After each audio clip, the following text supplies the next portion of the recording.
Howdy, howdy, y'all. I'm the Rational Moderate, and today we're going to be talking about a boat that crashed into the Baltimore Bridge and completely destroyed it, taking out multiple lives and racking up about 18 prosecutable felonies. So we're going to get into it. It's kind of crazy story, but let's yap about it.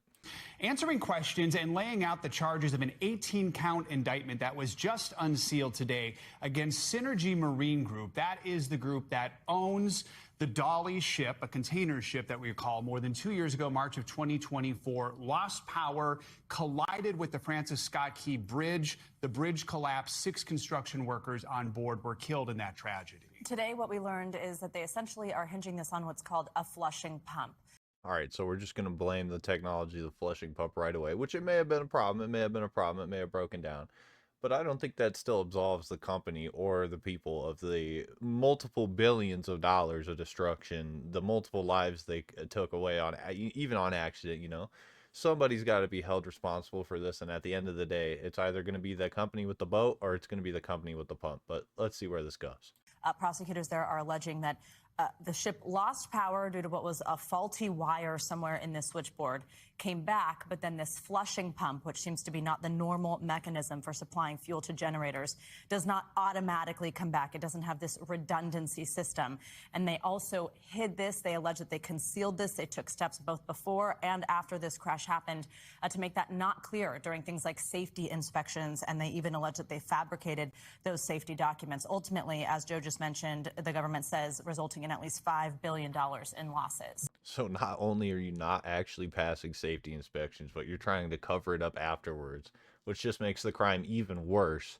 On top of the 18 count indictment, you're gonna get fisted, dude. This company, man, if this is all true, where they're making fake documents and they're trying to cover up safety inspections for such a massive accident, they are going under. Let me tell you what, 5 billion. That company is done.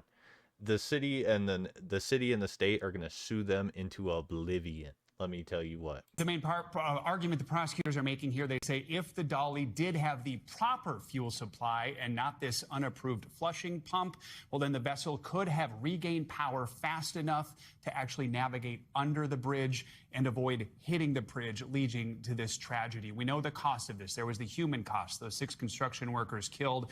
Also, just the economy cost. You talk about the waterway being shut down and hindered still to this day, as well as car traffic being hindered with the bridge down and out, and even now only a partial solution. The entire project to rebuild won't be completely done until 2030. It's going to take them till 2030 to fix this problem. What is this, a California high-speed rail where they're just siphoning extra tons of money out because they're corrupt and they're just making it last forever? Like, what's going on? 2030? This happened in 2024. It's going to take 6 years to fix this problem? Really? Really? I feel like this is mismanagement, but I don't know. Maybe the city doesn't have the money because they're losing so much revenue.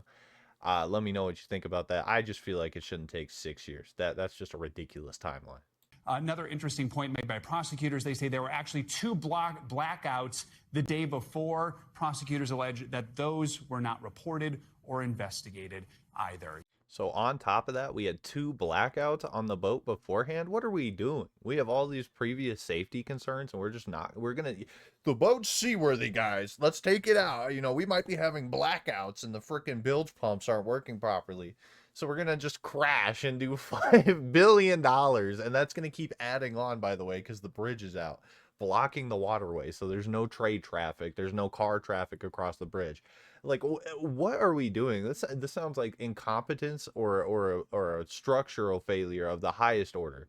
That, or it was a planned assault and they just haven't figured that out yet. But man, this is a joke. They need to they need to put the cattle iron on the ass of these people, and they need to burn them up, destroy that company, and get their funds back to fix Baltimore's bridge. This is ridiculous. Well, I think it is very significant, of course, given the scope and scale of this disaster. $5 billion at least in damages here. And now 2 corporate entities, if you will, as well as a single individual, the superintendent, are facing criminal charges. Honestly, I hear that and it's great, but until people are in prison, until people are in jail, until people are being charged for these crimes, you know, hands behind their backs, slapped over the front of the police car, I sleep. I sleep straight up.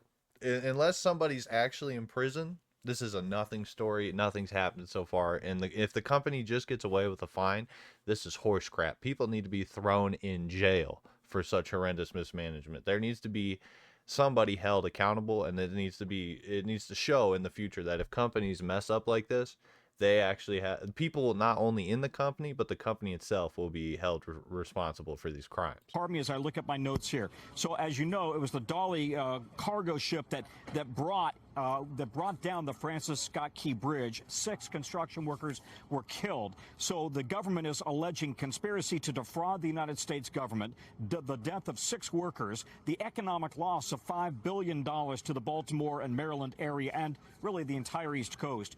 And accused here are Synergy Marine and Synergy Maritime, 2 corporate entities, one based in Singapore, one based in India. And then the Indian national, who is the superintendent on board. We heard that he is still, we believe, in India. He is not in U.S. custody. It seems to be an open question as to whether he might be brought in to the United States. Ooh, I mean, you're trying to defraud the government.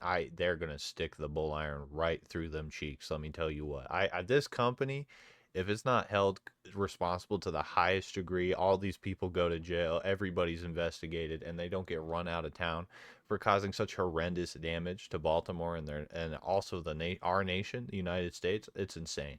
Singapore and India need to also be held responsible for doing so much structural damage on this. I don't know how exactly, unless it's like a fine or they increase stuff for that they can hold those countries accountable. But man, they need to extradite that Indian national. They need to bring him back. They need to put him on charges, same as the company, and until they figure out something, and they need to be holding them. And as soon as they figure out who was actually at fault for this, they need to be in prison. All right, they need to be bottom clapped by our hardcore prisoners. If you catch my drift, because this is terrible. I can't believe you caused so much horrendous damage to our country, our nation, and the city of Baltimore. But anyway, I'm the Rational Moderate. This is a wild story. It's still ongoing. I hope y'all have a wonderful day. And if you're in the state of Baltimore, or I think it's city of Baltimore, sorry. My bad. City of Baltimore. I hope you have a wonderful day. I'm sorry about your bridge, and hopefully they hold these morons accountable.